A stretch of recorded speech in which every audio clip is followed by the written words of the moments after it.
Hi guys, very warm welcome to all of you.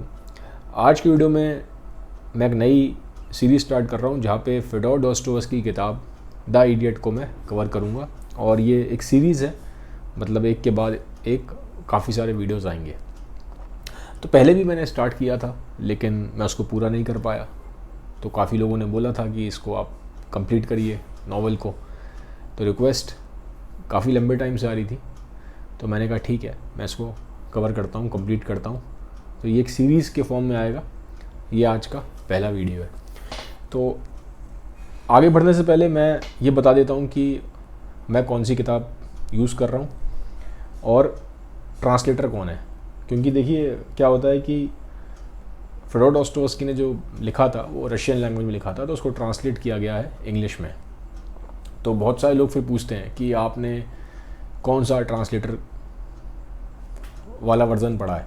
ठीक है, तो ट्रांसलेशन किसका था तो मैं अभी बता देता हूँ। क्योंकि क्या होता है कि 1 साल 1.5 साल बाद 2 साल बाद उस वीडियो पे अगर कमेंट आएंगे तो मुझे भी नहीं याद रहेगा कि मैंने कौन सा ट्रांसलेटर पढ़ा था। ठीक है, तो ये किताब है फियोडोर डॉस्टोयेव्स्की की द इडियट। ये वाली किताब मैं यूज़ कर रहा हूँ। ये कोई स्पॉन्सर्ड वीडियो नहीं है, मुझे कोई पैसे नहीं मिल रहे हैं इस किताब के पब्लिशर से। सिर्फ मैं आपको बता रहा हूँ कि ये वाली किताब मैं यूज़ कर रहा हूँ। ठीक है, और जो ट्रांसलेशन किया है, ट्रांसलेटर जो है उनका नाम है एवा Martin. So this book is translated bye एवा मार्टिन। ठीक है, ये है। बाकी आप चाहें तो जो आपको ट्रांसलेशन ठीक लगता है आप यूज़ कर सकते हो। ऐसा नहीं कि यही ट्रांसलेटर का आपको पढ़ना है, क्योंकि मेन चीज़ होती है कि कहानी आपको समझ में आनी चाहिए और कहानी में आपको इंटरेस्ट आना चाहिए। तो आप 3-4 ट्रांसलेशन का यूज़ करके देख सकते हो। पहले आप ऑनलाइन देख लीजिए, जो आपको ठीक लगे वो वाला ट्रांसलेशन आप परचेज़ कर लीजिएगा। ठीक है, मैं ये वाला यूज़ कर रहा हूँ, मैंने आपको बता दिया है। अब हम यहाँ से स्टार्ट करते हैं। ये हमारा पहला वीडियो है इस कहानी का।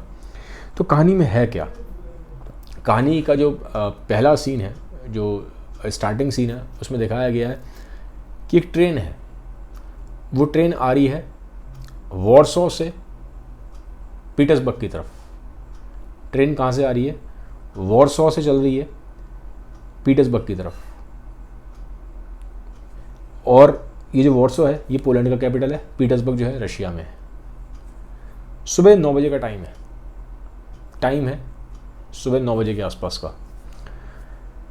और ठंड बहुत है, नवंबर का महीना है, ठंड बहुत है। और आप जब ट्रेन के बाहर देखते हैं, जो पैसेंजर उसमें बैठे हैं, जब वो ट्रेन के बाहर देखते हैं तो दिखाई नहीं देता कुछ। कोहरा बहुत है, नमी है, मॉइस्चर काफ़ी है, गीलापन है एनवायरनमेंट में, जो मौसम है। ठंड है, कोहरा है, नमी है, कुछ दिखाई नहीं दे रहा। सुबह के 9 बजे हैं, ट्रेन आ रही है वॉर्सो से, जो कि पोलैंड का कैपिटल है, वहाँ से पीटर्सबर्ग जो कि रशिया में है। ठीक है, तो ये मैं आपको बैकग्राउंड समझा रहा हूँ ताकि आप समझ पाएँ, कनेक्ट कर पाएँ। ये भी इंपॉर्टेंट होता है जब हम कहानी को समझते हैं कि हम एग्जैक्टली वहाँ पहुँचें, कैरेक्टर्स के अंदर अपने आप को इमेजिन कर पाएँ, कहानी के अंदर एंटर कर पाएँ। तो अब होता क्या है, जो ट्रेन है उसका जो 3rd क्लास का डिब्बा है, ट्रेन में डिब्बे होते हैं ना, AC, first class, second class, 3rd class. तो जो 3rd क्लास का डिब्बा है उसमें 2 लोग बैठे हैं। अब ये जो 2 लोग हैं ये अगल बगल में बैठे हैं। ठीक है, जैसे मान लीजिए मैं बैठा हूँ, एक बगल में मेरे एक और बैठा है, ऐसे बैठे हैं। और ये दोनों एक दूसरे को जानते नहीं हैं, लेकिन कहानी के सबसे सेंट्रल कैरेक्टर यही हैं, जो सेंट्रल मेल कैरेक्टर्स हैं वो यही हैं। तो इसमें से जो एक इंसान है उसका नाम है रोगोजिन। अब रोगोजिन है कैसे उसको डॉस्टोयेव्स्की ने डिस्क्राइब किया है, ये समझ लेते हैं ताकि आप थोड़ा सा फेमिलियर हो पाएँ रोगोजिन से। रोगोजिन के बाल काले हैं और बाल उसके घुंघराले हैं, और जो उसका नाक है वो चौड़ा है और चपटा है, ब्रॉड है और फ्लैट है नाक। होठ उसके थिन है, पतले होठ हैं। और जो उसकी स्माइल है वो बड़ी सरकास्टिक सी है, एक शैतानियत है उसकी स्माइल में, एक शैतानी स्माइल है, मेलिशियस स्माइल बोला गया है किताब में। और जो उसकी आंखें हैं ऐसा लगता है जैसे जल रही हैं, फियरी आइस। और जो नाक से ऊपर का हिस्सा है, जो मोस्टली माथे वाला हिस्सा है, ये बताया गया है काफ़ी अच्छा है, देखने में अच्छा लगता है, प्लेजेंट है। ठीक है, चीक बोन्स उसकी हाई हैं। ठीक है, लेकिन जो नाक से नीचे का हिस्सा है वो देखने में अच्छा नहीं है। तो ऐसा लगता है जो माथे के ऊपर का हिस्सा है वो नीचे वाले हिस्से को कंपनसेट कर रहा है। और जो सबसे अनोखी बात है उस इंसान के अंदर वो ये है कि जो उसका चेहरे का रंग है वो ऐसा लगता है जैसे मरने के बाद चेहरा पीला पड़ जाता है, वैसा है। डेथ लाइक पैलर, जो एग्जैक्ट लाइंस यूज़ की गई हैं, डेथ लाइक पैलर, पैलर मतलब कलर। तो जो मौत के टाइम आदमी के चेहरे पे रंग आ जाता है वैसा रंग है उसके चेहरे पे। तो एक अजीब सा, आप समझिए, जो डिस्क्रिप्शन दिया है। और उसके चेहरे से एक सफरिंग भी दिखाई देती है, जैसे कुछ अंदर से कुछ सफ़र सा कर रहा है, ये चीज़ दिखाई दे रही है। और जो उसकी हाइट है वो एक मीडियम एवरेज हाइट है। ये है रोगोजिन, 27 साल का है। इसने कोट पहना हुआ है, वो कोट है फर वाला, और उस कोट ने इसको काफ़ी बचाया है, ठंड से काफ़ी बचाया। ठंड बहुत ज़्यादा थी, ठीक है, बर्फ़ पिघल रही है बाहर, ट्रेन के बाहर बर्फ़ पिघल रही है। लेकिन जो कपड़े हैं वो काफ़ी, ऐसा लग रहा है उसको देख के कि बड़ा गरीब आदमी है। और जो बगल में बैठा है, अब इस पे आते हैं, उसका नाम है मिश्किन, प्रिंस मिश्किन। जो कहानी का जो नाम है इडियट, वो इस प्रिंस के नाम पे है, इस कैरेक्टर के नाम पे। इसका नाम है प्रिंस मिश्किन। ये बिल्कुल रोगोजिन के बगल में बैठा है। ये भी 27 साल का है, 27 साल का ये भी है। अब इसकी बात कर लेते हैं, इसको कैसे डिस्क्राइब किया है डॉस्टोवस्की ने। ये एवरेज से हाइट इसकी ज़्यादा है, यानी कि रोगोजिन से लंबा है ये। रंग इसका फेयर है, दाढ़ी इसकी पतली और नुकीली है, और चेहरा इसका बड़ा प्लेजेंट है। पर एक चीज़ है, इसके चेहरे को देख के ऐसा लगता है, इसके चेहरे पे एक एक्सप्रेशन है जिसको, वो एक्सप्रेशन ऐसा लगता है देख के कि जैसे जिस इंसान को मिर्गी की प्रॉब्लम होती है, जिस इंसान को एपिलेप्सी की दिक्कत होती है, उसके चेहरे पे एक्सप्रेशन होता है। वो एक्सप्रेशन बिल्कुल प्रिंस मिश्किन के चेहरे पे है। ये डॉस्टोवस्की ने डिस्क्राइब किया है। और जो उसने कपड़े पहने हैं, कपड़ों से वो भी ऐसा लग रहा है जैसे हालत उसकी ठीक नहीं है, वो भी बड़ा गरीब सा लग रहा है। और जो उसने कपड़े पहने हैं, कोट पहना है उसने भी, लेकिन उसका कोट पतला है। रोगोजिन का कोट हैवी है, भारी कोट है, उसका कोट पतला सा है। ठंड ज़्यादा रुक नहीं रही है, ठंड लग रही है, और बाजू भी नहीं है उसके कोट में, स्लीवलेस कोट पहना है, ठीक है। तो इससे ये मालूम पड़ रहा है कहीं ना कहीं जो उसकी फाइनेंशियल कंडीशंस है वो एक तो अच्छी नहीं है, दूसरा वो वहाँ से नहीं है। जो कपड़े जो उसने कोट पहना है, वो कोट ज़्यादातर स्विट्ज़रलैंड, इटली, वहाँ पहना जाता है। तो ये ऐसा लग रहा है देख के जैसे रशिया को बिलोंग नहीं करता। अब जब ये दोनों अगल बगल में बैठे हैं तो ये दोनों उतावले हो रहे हैं, बड़े बेचैन हो रहे हैं कि एक दूसरे से बातचीत स्टार्ट करी जाए। सुबह के 9 बज रहे हैं। रोगोजिन बोलता है कि ठंड बहुत होगी, है ना, ठंड तुम्हें काफ़ी लग रही होगी, क्योंकि ठंड लग रही थी। प्रिंस मिश्किन को कोट उसका पतला है, रशिया वाला कोट ही नहीं है, वो तो स्विट्ज़रलैंड में चलता है कोट वो।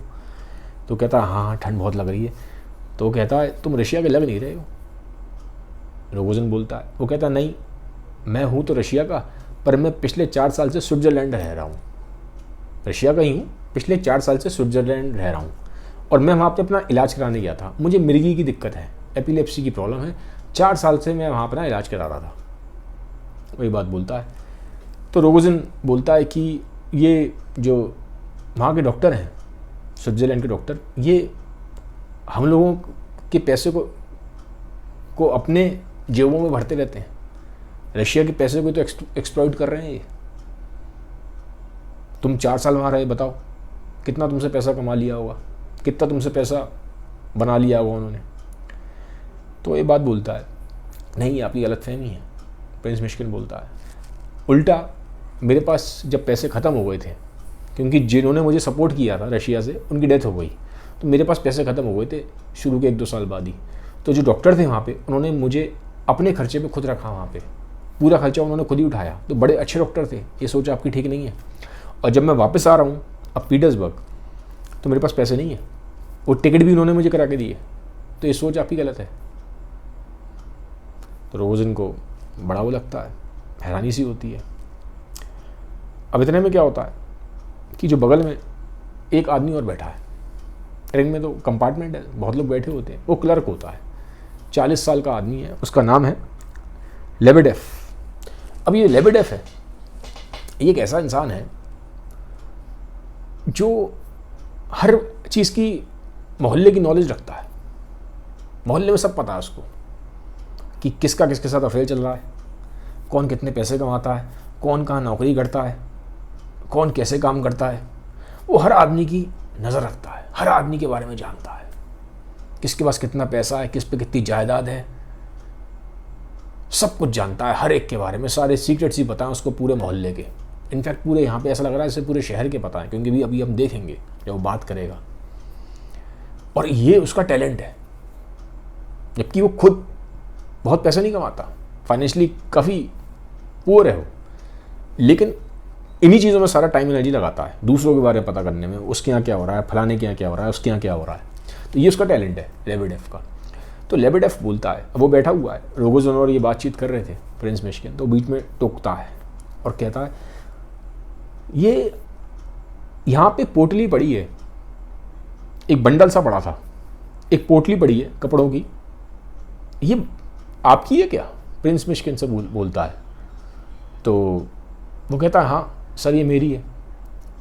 तो प्रिंस मिशिगन की ना एक बड़ा सा एक पोटली सी होती है, उसमें उसका सामान वगैरह होता है, और जो कपड़ा होता है वो ऊपर उसका रेशम का होता है, सिल्क की पोटली होती है वो, कपड़े से, कपड़ा देख के मालूम पड़ता है। तो वो कहता है मुझे ऐसा लगता है, लेबेडेव बड़ा सरकास्टिक है वो, कि बस इतना ही सामान है आपके पास, यही लेके आए हैं आप स्विट्जरलैंड से, यही सब कुछ है। तो एक सरकाज़म सा कर रहा है वो उसकी कंडीशन के ऊपर। तो वो कहता है, अब प्रिंस मिशिगन बड़ा भोला सा है, बड़ा इनोसेंट है, वो कहता है हाँ यही मेरा सामान है। तो उसका नाम पूछता है, अभी तक नाम बताया नहीं है, नाम बताया नहीं है, वो बताता है कि मेरा नाम प्रिंस मिशिगन है। वो पूछता है लेबेडेव आपका नाम क्या है भाई साहब, नाम क्या है आपका? कहता है मेरा नाम प्रिंस मिशिगन है। तो वो कहता है, मजाक उड़ाता है, प्रिंस मिशिगन? अब क्योंकि जो हालत देख के तो लग नहीं रहा है, हालत से तो बड़ा गरीब सा लग रहा है, तो प्रिंस कैसे हो सकता है? तो मजाक उड़ाता है कि अच्छा ये प्रिंस तो मैंने हिस्ट्री में पढ़े थे रशिया की, अब भी प्रिंस होते हैं, तुम सच में प्रिंस हो? तो कहता है हाँ मैं इकलौता प्रिंस हूँ, अब मेरे जो पुरखे थे अब मैं ही बचाऊँ अकेला, और एक और है मिसेस जनरल एपिचन। अब लेबेडेव का दिमाग ठनकता है, वो कहता है अरे तुम मिसेस एपिचन को जानते हो, वो जो जनरल की वाइफ है? वो कहता है हाँ। कहता है अरे वो तो बड़ी रईस है, तुम कैसे जानते हो उन्हें? वो कहता है वो दूर की मेरी रिश्तेदार हैं। तो कहता है अच्छा तो तुम अब उन्हीं के पास जा रहे होगे? और एक तरीके से मजाक करता है, लेकिन उसको पता नहीं था कि वो मजाक तो कर रहा है, लेकिन प्रिंस मिशिगन कहता है हाँ मैं उन्हीं के पास जा रहा हूँ। इनफैक्ट जब मैं स्विट्ज़रलैंड में था मैंने उनको बहुत सारी चिट्ठियाँ लिखी, पर चिट्ठी का जवाब नहीं आया, तो मैंने कहा मैं खुद ही जाके उनसे मिल लेता हूँ। कहते हैं अच्छा, मतलब यानी कि तुम्हारी तो बड़ी पहुँच है यार, सही में तुम ऐसा ही हो, प्रिंस मिशिगन हो तुम, प्रिंस हो तुम। तो मजाक से उसमें कह रहा है। और जब वो ये बातचीत कर रहा है तो जो रोगोज़न है वो खिड़की के बाहर दिख रहा है ट्रेन से, वो बड़ा इंटरेस्टेड नहीं है इनकी बातों में, वो अपनी दुनिया में खोया हुआ है, अजीब सी उसके अंदर एक बेचैनी है। तो फिर धीरे धीरे टॉपिक रोगोज़न पे जाता है कि आप कौन है, बातचीत उठती है, वो लेबेडेव पूछता है। मैंने बोला था लेबेडेव जो है वो हर चीज़ में इंटरेस्ट रखता है, अपने में उसको इंटरेस्ट नहीं है, दूसरों की लाइफ में बड़ा इंटरेस्ट है। पूछता है अरे आप कौन है जनाब? तो कहता है मेरा नाम रोगोज़न है। वो बताता है रोगोज़न, मेरा नाम रोगोज़न है, मैं रोगोज़न फैमिली को बिलोंग करता हूँ। तो कहता है अरे आप रोगोज़न है, तो यानी कि आप तो बड़े पैसे वाले हैं, आपके तो पिताजी की डेथ हुई है अभी, और आपके पास तो कम से कम जायदाद में 25 लाख रूबल आए होंगे, 25 लाख रूबल, तो आप तो बड़े रईस आदमी हैं। तो रोगोज़न कहता है यार तुम्हें बड़ा पता है यार। वो हैरान होता है, तुम्हें कैसे पता, कैसे पता तुम्हें? तो कहता है हाँ हाँ मैं तो जानता हूँ। तो अब रोगोज़न अपनी कहानी बताना स्टार्ट करता है। अब वो बताता है कि मैं रशिया के दूसरे शहर से आ रहा हूँ, पीटर्सबर्ग, तो उसका घर था, ये सब पीटर्सबर्ग जा रहे हैं। कहता है पीटर्सबर्ग के पास एक शहर और है, इसका नाम है पिकॉफ, ठीक है, if I am pronouncing it right. तो पिकॉफ एक शहर था, मैं वहाँ गया था अपनी चाची के पास, और वो बताता कि मैं इसलिए गया था कि अगर मैं पीटर्सबर्ग में रहता तो जो मेरे पिताजी हैं वो मुझे कुत्ते की मौत मारते।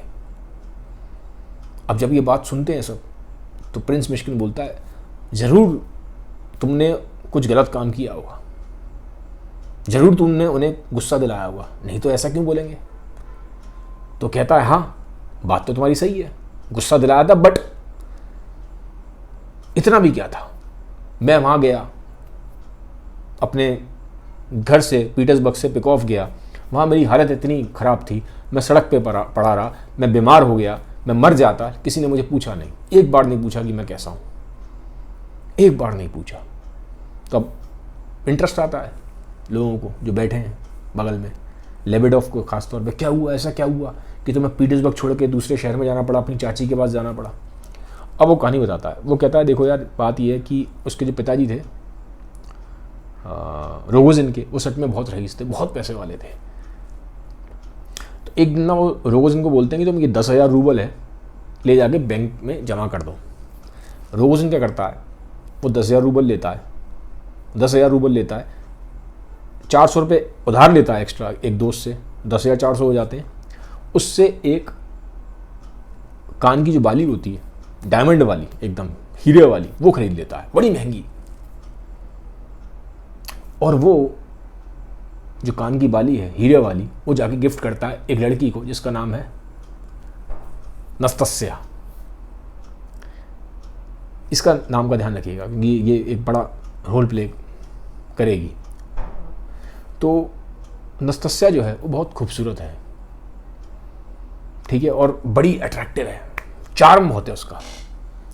तो ये जो रोगोजिन है ना, वो उसका दीवाना है, नस्तस्या का बहुत दीवाना होता है। लेकिन चक्कर क्या है इसका, ये खुद अप्रोच नहीं कर पाता, शर्माता बहुत है, और ये बोलता है कि मैं गधे की तरह शर्माता हूँ। अपने आप को खुद ही बोलता है कि मैं बात नहीं कर पाता किसी भी लड़की से, मैं गधे की तरह शर्माता हूँ। तो वो कहता है वो जब मुझे वो बाली भी देनी थी ना उसको, इतनी एक्सपेंसिव, तो मैं अपने एक दोस्त को लेके गया, मैंने कहा यार तू दे दे मेरी तरफ से जाके, बस उसको नाम बोल दियो। तो नस्तस्या के पास जाते हैं रोगोजिन और उसका दोस्त जाता है, वो बाली उसको गिफ्ट करता है और बोलता है नस्तस्या को ये रोगोजिन की तरफ से है। तो कहती है कि उसको मेरा शुक्रिया कहना। अब जब दोस्त बाहर आता है उसके घर से निकल के नस्तस्या के, तो रोगोजिन उसको पकड़ लेता है। वो कहता है यार अगली बार तुम नहीं जाओगे, मैं जाऊँगा डायरेक्ट, क्योंकि रोगोजिन को ऐसा लगता है कहीं ऐसा ना हो नस्तस्या इसी को रोगोजिन समझ ले, इसी से इम्प्रेस हो जाए। खैर ये बात होती है, अब अपने दोस्त को बाहर पकड़ लेता है कि तुम नहीं जाओगे अगली बार। अब दोस्त मजाक में कहता है कि बेटा अब तुम अपने पिताजी को क्या जवाब दोगे, तुम्हें मालूम है तुम्हारे पिताजी कितने कंजूस हैं, बहुत कंजूस हैं। तुमने 10,000 उनके दिए हुए 400 रुपये उधार ले लिए और जाके वो दे आए उसको, अब क्या करोगे। तो अब उसको ये बात डर लगता है, बात तो सही कह रहा है। अब जब वो घर जाता है बात छुपा के रखता है, किसी को बताता नहीं, चुपचाप घर में जाता है रोगोजिन। लेकिन बात पता चल जाती है, उसके पिताजी पता कर लेते हैं। ये जो उसका दोस्त था वही सब जगह गा देता है कि ऐसे ऐसे उसने 10,400 रूबल का उसको बाली दी, कान की बाली, नस्तस्या को। सारे शहर में बात फैल जाती है, पिताजी को मालूम पड़ जाता है रोगोजिन के, खूब सुनाते हैं, 1 घंटा से कमरे बंद करते हैं, खूब ढंग से सुनाते हैं उसको, और कमरे बंद करके चले जाते हैं और कहते हैं रात को आके मैं तुम्हें देखूंगा। सुबह का टाइम होता है, तुम्हें रात को तो अब ढंग से मैं बताऊंगा तुम्हें, ढंग से। और रोगोजिन घबरा जाता है, तो बड़ी मुश्किल से भाग जाता है घर छोड़ के, क्योंकि उसको लगता है मेरे पिताजी ये कह के गए थे कि मैं तो तुम्हें कुत्ते की मौत मारूंगा। तो भाग जाता है वहाँ से, कुछ पैसे उधार ले लेता है, 25 रूबल, पैसे होते नहीं है, एक दोस्त से 25 रूबल उधार लेता है, तो शहर ही छोड़ के भाग जाता है पिताजी के डर से कि पिताजी मुझे छोड़ेंगे नहीं। अब जो पिताजी हैं वो पहुंच जाते हैं नस्तस्या के पास, वो गिड़गिड़ा के रोने लग जाते हैं कि भैया मेरे वो वापस कर दो, तुम उसने तुम्हें जो कान की बाली दी है वापस करो। जबकि बहुत पैसे वाले हैं, बहुत पैसे वाले, 25 लाख रूबल उनकी डेथ के बाद तो इनहेरिट करें रोगोजिन ने, तो 10,000 के लिए वो चले गए, रोने लग जाते हैं उसके आगे, गिड़गिड़ाते हैं कि वो वापस करो नस्तस्या से। तो नस्तस्या कहती है ये पकड़ो आप, लेकिन तुम्हारे लड़के के लिए मेरे दिल में भी बहुत इज्जत है। अब मुझे समझ में आया कि उसने कितनी कीमत चुकाई है इन चीज़ों की, और समझ गई ना यार कि बाप से लड़के कैसे इसने, रोगोजिन ने मेरे लिए ये सब चीज़ें करी है, कुर्बानी करी है मेरे लिए, एक तरीके से सेक्रीफाइस किया है। तो उसके दिल में ना इज्जत बढ़ जाती है रोगोजिन को लेके। तो कहती है कि मैं अब रोगोजिन की बहुत इज्जत करती हूँ, because he has suffered because of me. जो पिताजी उसके होते हैं वो लेके चले जाते हैं। ठीक है, अब ये चला गया है पीटर्सबर्ग से, कहाँ पहुँच गया? अपनी चाची के यहाँ, दूसरे शहर में। अब चाची भी जो होती हैं वो बूढ़ी औरत हैं, वो उसको खूब सुनाती हैं, वो भी उसको धिक्कारती हैं, गुस्से में आ जाता है, तो उनका भी घर छोड़ के बाहर सड़क पे चला जाता है, किसी ठेके पे चला जाता है, शराब के ठेके पे। तो वहाँ पे फिर वो सड़क पे घूम रहा है, नशे वशे में है, गिर गया सड़क पे, खाली पेट है, भूखा है, बीमार हो गया, वहीं सो जाता है सड़क पे ही। बाद में उसको मालूम पड़ता है कि उसके पिताजी की तो डेथ हो गई। अब पिताजी की डेथ हो गई है, तो बहुत पैसे वाले थे, रईस थे, तो 25 लाख रूबल इनहेरिट किए वसीयत में उसके नाम पे। अब वो वापस आ रहा है पीटर्सबर्ग। समझ गए? कहानी समझ में आ गई? तो अब जो कहानी सुना रहा होता है, तो अब जो लेबेडोव है वो जो बैठा हुआ है ट्रेन में बगल में, उसके क्लर्क, वो कहता है अरे यार अब तो नस्तस्या मानी जाएगी, तुम तो इतने रईस हो गए, तुम्हें तो इतनी जायदाद तुम्हारे नाम पे है। और उसको मजाक से उड़ाता है, तो वो सब हाथ पकड़ लेता है। वो कहता है अगर तुमने दोबारा बोला ना, तुम्हारी खाल उधेड़ दूंगा मैं। तुमने दोबारा कुछ बोला नस्तस्या के बारे में, तुम्हारी खाल उधेड़ दूंगा। तो इससे मालूम पड़ता है जो रोगोजन है बड़ा गुस्से वाला है बड़ा, और बड़ा इमोशनली बड़ा इम्पल्सिव है, इमोशंस बड़े तेज चलते हैं उसके। तो यहाँ पे हमें इतना मालूम पड़ता है। फिर आगे जाते हैं तो इतने में क्या होता है कि जो ट्रेन है पीटर्सबर्ग पहुँच जाती है। जब ट्रेन पीटर्सबर्ग पे पहुँचती है तो ट्रेन से जब वो नीचे उतरने वाले होते हैं तो वो कहता है रोगोजन कि प्रिंस मिशिगन से तुम कहाँ जाओगे यार, अकेले कहाँ रहोगे? वो कहता है मैं तुम्हें इनवाइट करता हूँ, तुम मेरे साथ रहो, कोई दिक्कत नहीं है, तुम्हारा खर्चा ही मैं उठा लूँगा, पैसे ही मेरे पास बहुत है, तुम्हारे पास तो पैसे भी नहीं है। प्रिंस मिशिगन कहता है हाँ यार मेरे पास पैसे हैं नहीं, तुम्हारा शाम तक तुम्हारा सारा पैसे वैसे का इंतजाम मैं कर दूँगा, टेंशन ना लो। सुबह के 11 के आसपास बजने वाले थे, शाम तक बहुत पैसे आ जाएंगे मेरे पास, बहुत बड़ा पैसे वाला हो जाऊँगा, तुम्हें पैसे दे दूँगा, तुम आराम करना, तुम मुझे अच्छे लगे। ये बंदा मुझे ठीक नहीं लगा, लेबेडोव, तुम सही लगे मुझे, तुम मेरे साथ आगे रह सकते हो, कोई दिक्कत नहीं है, मैं तुम्हारी हेल्प करूँगा एज अ फ्रेंड। तो प्रिंस मिशिगन कहता है हाँ तुम भी मुझे ठीक लगे, कोई दिक्कत नहीं है। तो इस तरह से बातचीत होती है। अब जैसे ही प्लेटफॉर्म पे वो पहुंचते हैं तो हाँ ऑलरेडी जो रोगोजन के दोस्त हैं वो इकट्ठे होते हैं, वो हेड वेड पहनी होती है और बड़ा इंतजार कर रहे होते हैं कि रोगोजन आया। तो वो भी हैरान होता है कि उनको मालूम कैसे पड़ गया मैं आया हूँ। खैर प्लेटफॉर्म से उतरते हैं, प्रिंस मिशिगन कहता है मैं आपसे मिलता हूँ, अभी मुझे कहीं जाना है, मैं शाम को मिलूँगा आपसे। और वो कहता है जो रोगोजन है लेबेडोव से, तो मैंने बोला था ना उसके थोड़ा सा लेबेडोव को लाइक नहीं कर रहा था उस क्लर्क को, लेकिन बोलता है एंड में कि ठीक है लेबेडोव तुम कहाँ जा रहे हो, तुम्हें चलना तुम मेरे साथ चल सकते हो। तो प्रिंस मिशिगन अपने चला गया है कहीं पे, अभी मालूम पड़ेगा कहाँ गया है। और ये जो है रोगोजन, ये लेबेडोव के साथ और अपने सारे दोस्तों के साथ मिलके अब अलग रास्ते पे गया है। अब कहानी में होता क्या है, ये जो प्रिंस मिशिगन है ये गया है जनरल अपैचिन के पास। जनरल जो अपैचिन है उनके घर में जाता है। जनरल अपैचिन की जो वाइफ है वो उसकी रिश्तेदार है दूर की, जिसके बारे में मैंने अभी आपको बताया, दूर की रिश्तेदार होती हैं, तो उनके पास जाता है, उनके घर पे जाता है। तो जनरल अपैचिन के घर पहुंचता है। अब जो जनरल अपैचिन है वो 55 साल के आदमी है, बहुत ज़्यादा पढ़े लिखे तो नहीं थे वो, लेकिन उनकी समाज में बड़ी इज्जत है, सोसाइटी बड़ी इज्जत है, क्योंकि बड़े रईस आदमी है, बड़े सक्सेसफुल आदमी है। वो ये जानते हैं कब किस तरीके से उनको लाइफ में आगे मूव करना है, कब उनको आगे रहना है, कब उनको पीछे रहना है। तो बड़े अपॉर्चुनिटी को बहुत अच्छी तरह पहचानते हैं, वो उस चीज़ को बहुत अच्छी तरह समझते थे जो जनरल अपैचिन है। तो लाइफ में बड़ा राइज कर जाते हैं। और 3 उनकी लड़कियां होती हैं, ठीक है, और 3 लड़कियां बहुत टैलेंटेड हैं, बहुत खूबसूरत हैं। इनके बारे में आगे की वीडियोज़ में बात करेंगे, पहले भी यहीं पे रहते हैं कहानी में, ठीक है। तो जनरल अपैचिन के यहाँ पहुँच जाता है, जो बहुत रईस है, वो फर्स्ट फ्लोर पर रहते हैं। ये पहुँचता है घर में, उनके घंटी बजाता है तो बाहर एक सर्वेंट निकल के आता है। सर्वेंट कहता है क्या हुआ?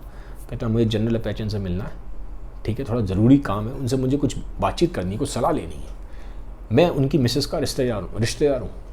इस तरह से बात होती है। अब वो हैरान हो रहा है सर्वेंट देख के, क्योंकि जो कपड़े हैं वो बड़े फटे हाल से हैं, हालत देख के बड़ा गरीब सा आदमी लग रहा है। वो कहता है ये तो इतने रईस लोग हैं, इनकी वाइफ से क्या इसकी रिश्तेदारी होगी, तो समझ में नहीं आता। पर वो ठीक है, वो कहता है ठीक है अब आए हैं तो मिलवा देता हूँ। वो कहता है मुझे एक बार मिलना है, बस जनरल अपैचिन से मिलना चाहता हूँ। तो कहता है ठीक है आप आ जाओ। एक रूम में बिठा देता है, एक वेटिंग रूम होता है, वहाँ बिठा देता है। वो कहता है जनरल अपैचिन अभी आने वाले हैं, किसी के साथ मीटिंग में। एक उनके एक ऑफिस टाइप का होता है, स्टडी रूम टाइप का होता है बड़ा, उसके बाहर एक वेटिंग रूम होता है, वहाँ जाके इसको प्रिंस मिशिगन को बिठा देता है सर्वेंट। अब वो वेट कर रहे हैं कि कब स्टडी रूम से बाहर आए जनरल अपैचिन, तो बातचीत हो। अब प्रिंस मिशिगन इतनी देर में थोड़ा बेचैन सा हो जाता है। वो वेटिंग रूम से बाहर निकल के सर्वेंट के पास आ जाता है, दूसरे रूम में जहाँ सर्वेंट मोस्टली सर्वेंट ही रहता था। तो सर्वेंट कहता है कि आप यहाँ मेरे पास मत आइए, आप उस रूम में जाइए, सही नहीं लगता, आप मेहमान हैं, आपको वेटिंग रूम में रहना है। तो वो कहता है नहीं नहीं कोई दिक्कत नहीं है यार। तो बातचीत स्टार्ट करता है, तो बोलता है मेरा नाम ना प्रिंस मिशिगन है, नाम बताता है। तो वो भी हैरान होता है ये कैसे प्रिंस है, कपड़ों से तो बड़ी हालत ख़राब लग रही, खस्ता सी हालत है, कोट भी ऐसा पुराना सा, लग ही नहीं रहा कहीं से प्रिंस है। वो कहता है मैं इनकी जो वाइफ है जनरल पैचन की, वो दूर का उनका रिश्तेदार हूँ। कहता है अच्छा। उसको बड़ा डाउट सा होता है कि पता नहीं है कैसा आदमी है। वो बोलता है कहीं भीख भीख मांगने तो नहीं आए तुम भाई, कहीं भीख मांगने तो नहीं आए हो? तो कहता है नहीं नहीं ऐसा कुछ नहीं है, मुझे बस कुछ सलाह लेनी है, आप गलत समझ गए। तो कहता है पहली बार ऐसा, मतलब आदमी तो आए हैं, बड़ा अजीब आदमी है, बात समझ में नहीं आती। फिर ऐसी कुछ बात चलती है, तो देख के कहता है कि आप क्या बैग वैग लेके आता है? वो उसके बैग को भी देख रहा है बड़ी देर तक सर्वेंट, कैसा बैग, अजीब सा बैग है, एक पोटली से लेके आया है। तो बातचीत चलती है, तो बताता है कि मैं 4 साल स्विट्ज़रलैंड में था, वहाँ से मैंने चिट्ठी लिखी थी, इनकी वाइफ को रिप्लाई नहीं आया, तो मैंने सोचा मैं खुद आके डायरेक्टली मिल लेता हूँ। तो कहता है 4 साल आप कहाँ रहे? वो कहता है स्विट्ज़रलैंड में रहा, मैं बाहर रहा, विदेश था। तो ऐसी बातचीत चलती है। तो कहता है कि बाहर क्राइम का क्या प्रोसेस है, जो क्रिमिनल्स होते हैं उनको कैसे सज़ा दी जाती है? तो बताता है, अब वो बता रहा है। वो कहता है जो फ्रांस है, फ्रांस की बात बताता है। वो कहता है मैं फ्रांस गया था, मैंने वहाँ देखा, वहाँ ना गुलोटीन होता है। गुलोटीन क्या होता है कि एक वुडन प्लेटफॉर्म होता है जहाँ पे जो क्रिमिनल होता है उसको लेके जाते हैं, ठीक है, और ऊपर से एक समझ लीजिए बड़ा लोहे का एक बड़ा सा एक बड़े लोहे की आरी सी होती है, वो इंसान के बिल्कुल ऐसे गर्दन पे गिरती है और गर्दन कट के अलग हो जाती है, ये गुलोटीन बोलते हैं इसको, ठीक है। तो कहता है मैं फ्रांस में, मैं जब गया था मैंने फ्रांस में गुलोटीन देखा, एक क्रिमिनल को वो ऐसे सज़ा दे रहे थे गुलोटीन के थ्रू। तो बोलता है यार ये तो बढ़िया सज़ा है, इसमें तो कोई पेन भी नहीं होगा, फटाफट कुछ चंद सेकंड्स में आदमी मर जाएगा, तो कोई फिजिकल पेन तो है नहीं। वो कहता है नहीं ये बात ठीक नहीं है, मैं एग्री नहीं करता इस गुलोटीन से। वो बताता है क्योंकि आपने ये तो बोल दिया कि फिजिकल पेन नहीं होगा, लेकिन जब उस क्रिमिनल को ये बताया जाता है कि तुम्हें अब इतने डेट को, फलाना डेट को तुम्हें पनिशमेंट दी जाएगी, तुम्हें डेथ पनिशमेंट दी जाएगी, तुम्हें गुलोटीन से तुम्हें एग्जीक्यूट किया जाएगा, वो टाइम पीरियड उसके लिए निकालना बड़ा मुश्किल है यार, बड़ा मुश्किल है। मान लीजिए बोला गया 1 महीने बाद और तुम्हें सज़ा होने वाली है, एग्जीक्यूट किया जाएगा क्रिमिनल को, तो 1 महीना निकालना बड़ा मुश्किल है।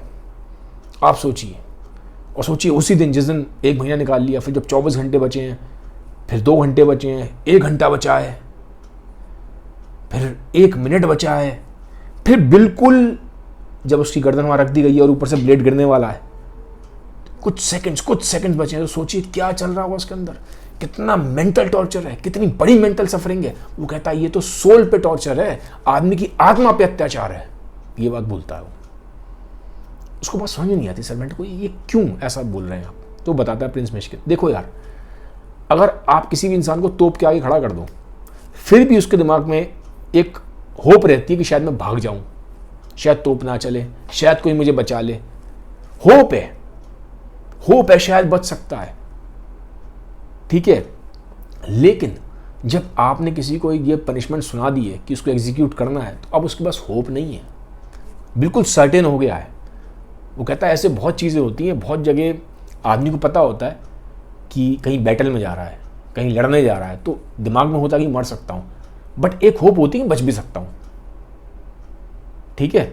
अनसर्टेन है, सर्टेनिटी नहीं है कि डेथ होगी, बच भी सकता हूँ, मर भी सकता हूँ, चांस है बचने का भी। कहीं भी बैटल में जाता है आदमी, या कहीं भी बहुत रिस्की कंडीशन में जाता है, तो जान तो हाथ पे लेके जाता है, बट बचने का भी चांस होता है, होप होती है कि बच जाऊंगा। लेकिन यहाँ पे जब आपको एग्जीक्यूट करने का डिसीजन आ चुका है, कोर्ट ने आपको डिसीजन दे दिया है, तो 100% सर्टेन है, अब कोई होप नहीं है, अब आप मरेंगे ही मरेंगे, कोई अनसर्टेनिटी नहीं है।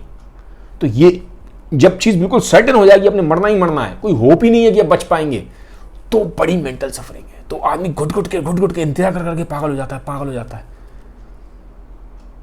वो बड़ा मुश्किल है पेन्स टॉलरेट करना। अगर थोड़ी सी भी होप हो ना कि शायद बच सकता है तो जी लेगा, इतना नहीं होगा। लेकिन यहाँ तो है ही नहीं, सर्टेन है, मरना ही मरना है।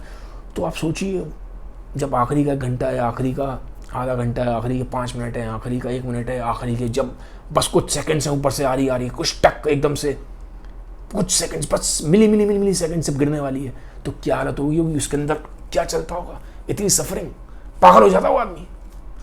वो इसलिए बोलता है it's torture on the soul, आत्मा पे अत्याचार है उस इंसान की। तो कहता है मैं एग्री नहीं करता गुलोटीन से। तो एक तरीके से बोलता है कि मैं बड़ा डिस्टर्ब हुआ, मेरे को रात को सपने में भी वो आदमी दिखाई देता है जिसको मैंने वहाँ क्रिमिनल को वहाँ देखा था। और आपको पता है वो आदमी बड़ा स्ट्रॉन्ग बंदा था यार, बड़ा स्ट्रॉन्ग बंदा था, लेकिन जब उसको प्लेटफॉर्म पे वहाँ लेके गए, वुडन प्लेटफॉर्म पे, तो बहुत रोया, पब्लिक के सामने रोया। तो कहता है वो सीन मेरे सामने से निकलता नहीं है, रात भर मेरे को कई बार सपनों में आया है वो पूरा सीन, मैं बहुत परेशान रहा हूँ। तो ये बात बोलता है। अब वो जो सर्वेंट है उसकी बात सुन रहा है ध्यान से, थोड़ा सा अब वो उससे फेमिलियर हो गया है। तो बोलता है प्रिंस मिश्किन यार मुझे ना सिगरेट की तलब लग रही है, 3 घंटे वो सिगरेट नहीं पी, तो मैं सिगरेट पी लूँ यहाँ। तो अब वो कहता है ठीक है आप साइड में जाके वहाँ पी लीजिए। लेकिन जैसे वो जाने वाला होता है उसको टाइम नहीं मिलता, इतने में जो जनरल अपैचिन है उनका सेक्रेटरी आ जाता है। अब इस सेक्रेटरी का नाम है गैवरेला। तो ये सेक्रेटरी ही जब जनरल अपैचिन के पास जाएगा तभी वो अंदर जा सकता है प्रिंस मिश्किन मिलने, बिना सेक्रेटरी के वो डायरेक्टली जनरल अपैचिन से नहीं मिल सकता। तो गैवरेला आता है, तो वो बोलता है जो सर्वेंट है कि सर ये मिस्टर प्रिंस मिश्किन है, ये मिलने आए हैं जनरल अपैचिन से। तो फिर बातचीत होती है, गैवरेला पूछता है हाँ जी आप कौन है, वो बताता है पूरा किस्सा सुनाता है। वो कहता है ठीक है आप वेट करिए, मैं जनरल अपैचिन से मिलने जा रहा हूँ, ठीक है जैसे ही वो बुलाएंगे मैं आपको बुला लूँगा। तो अंदर जाता है जो है गैवरेला। अब अंदर जा ही रहा होता है, इतने में दरवाज़ा खुल जाता है जनरल अपैचिन का। वहाँ से ऑलरेडी कोई मेहमान होता है, पहले से आए हुए थे, वो निकल रहे होते हैं बाहर। और जब वो निकल जाते हैं मेहमान तो जनरल अपैचिन आवाज़ देते हैं गैवरेला को। अब गैवरेला को जब आवाज़ देते हैं उनके निकनेम में देते हैं, गैवरेला का एक निकनेम है गैनिया। तो वो बुलाता है गैनिया कहाँ हो, अंदर आओ। तो गैवरेला जो सेक्रेटरी है उसी का निकनेम है गैनिया। तो वो बोलता है जनरल अपैचिन अंदर से, गैनिया कहाँ हो तुम, अंदर आओ यार, सेक्रेटरी को आवाज़ दे रहा है। तो अब जो सेक्रेटरी है वही गैवरेला, वो अंदर पहुंच जाता है। थोड़ी देर बाद जनरल अपैचिन और वो बात कर रहे हैं गैवरेला, रूम में से आवाज़ आती है गैवरेला की, प्रिंस मिश्किन अंदर आ जाओ, प्रिंस मिश्किन अंदर आ जाओ। मतलब एक तरीके से वो जनरल अपैचिन से मिलवाएगा। तो यहाँ पे वीडियो ख़त्म होता है, आगे कहानी पार्ट 2 में सुनाऊंगा। वीडियोस अच्छे लगते हैं काइंडली सबके साथ शेयर कर दीजिएगा। Have a nice day, bye bye, take care, thank you.